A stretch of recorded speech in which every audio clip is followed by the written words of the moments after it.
we're developing a society because of all of these different toxins known to affect brain function. We're seeing a society that not only has a lot more people of lower IQ, but a lot fewer people of higher IQ.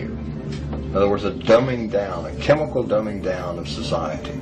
So everyone's sort of mediocre. That leaves them dependent on government because they can't excel. We have these people of lower IQ who are totally dependent. Then we have this mass of people who are going to believe anything they're told because they can't really think clearly. And very few people of very high IQ who have good cognitive function who can figure this all out. And that's what they want. So, you can kind of piece it together as to why they are so insistent in spending so many hundreds of millions of dollars of propaganda money to dumb down society. The secret organizations of the world power elite are no longer secret. They have planned and are now leading us into a one-world communist government.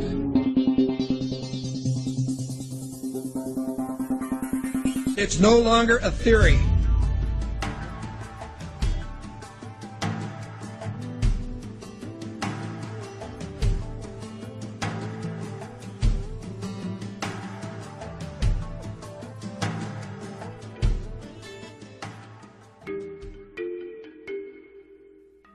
Victory over Iraq was not waged as a war to end all wars. Even the New World Order cannot guarantee an era of perpetual peace, but enduring peace must be our mission. Our success in the Gulf will shape not only the New World Order we seek, but our mission here at home. In the war just ended, there were clear-cut objectives, timetables, and above all, an overriding imperative to achieve results. We must bring that same sense of self-discipline, that same sense of urgency to the way we meet challenges here at home. In my State of the Union address and in my budget, I defined a comprehensive agenda to prepare for the next American century. But we cannot lead a new world abroad if at home it's politics as usual on American defense and diplomacy. It's time to rise above the parochial and the pork barrel to do what is necessary, what's right, and what will enable this nation to play the leadership role required of us. Now we can see a new world coming into view. A world in which there is the very real prospect of a new world order.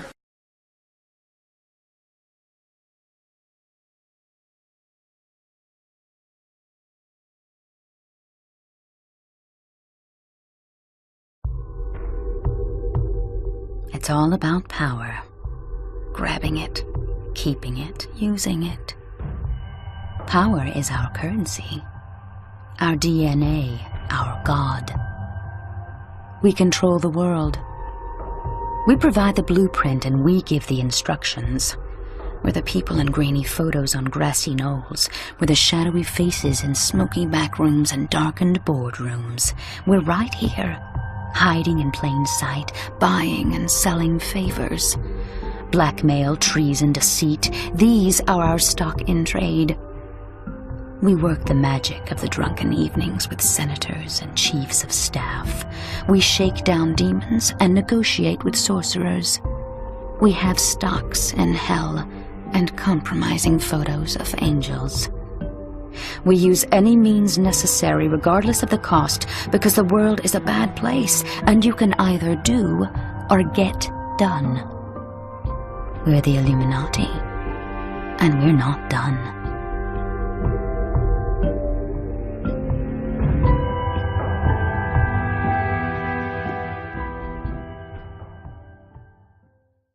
The world's most super elite societies.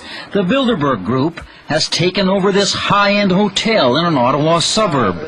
They arrive in bulletproof SUVs and limos under very tight security and no media allowed. I need you to get off the property. That's trespassing. Okay, I really do. Thank you. Can you tell us? I need you just to follow me straight off the property. He refused to confirm the presence of European royalty such as Queen Beatrix of the Netherlands and corporate moguls, financier David Rockefeller for one, and Republican power brokers Henry Kissinger and New York Governor George Pataki. Just need you to stand right here. Yeah. Remain off the property. 130 of the world's most influential personalities are here at this annual gathering. They say the ultra-secret meetings encourage freewheeling discussions on global events, but they won't disclose their conclusions. So that's not enough. This kind of secrecy propagates conspiracy theories. On the big issues, the price of oil, the invasion of Iran, etc., the breakup of Canada, incidentally, those things are happening right here. They do not like independent nations. They like regions of slaves working for them. Some influential Canadians are also here. Frank McKenna, Canada's former U.S. ambassador, and Power Corporation boss Paul Desmarais. Even some MPs are worried they're plotting world domination. Yeah, I'm not comfortable with that at all. Who elected these guys to run the planet? Pierre Trudeau, Jean Chrétien, and Paul Martin have all attended this elite group, and so did Stephen Harper in 2003. The Prime Minister's office says Stephen Harper is apparently not attending this year's event, but it's been clouded in such secrecy that Canadians probably wouldn't know, even if he did. Robert Fife, CTV News, Ottawa. Good evening, London. Allow me first to apologize for this emergency channel. I do, like many of you, appreciate the comforts of the everyday routine, the security of the familiar, the tranquility of repetition. Bloody hell. I enjoy them as much as any bloke. But in the spirit of commemoration, whereby those important events of the past, usually associated with someone's death or the end of some awful bloody struggle, are celebrated with a nice holiday, I thought we could mark this November the 5th, a day that is sadly no longer remembered, by taking some time out of our daily lives to sit down and have a little chat. There are, of course, those who do not want us to speak. Just let me think. I suspect even now orders are being shouted into telephones and men with guns will soon be on their way. It's Chancellor. Damn it! Why? Because while the truncheon may be used in lieu of conversation, words will always retain their power. Words offer the means to meaning, and for those who will listen, the enunciation of truth. And the truth is, there is something terribly wrong with this country, isn't there? You designed it, sir. You wanted it foolproof. You told me every television in London. Cruelty and injustice, intolerance and oppression. And where once you had the freedom to object, to think and speak as you saw fit, you now have censors and systems of surveillance coercing your conformity and soliciting your submission. We need cameras. How did this happen? Who's to blame? Well, certainly there are those who are more responsible than others, and they will be held accountable.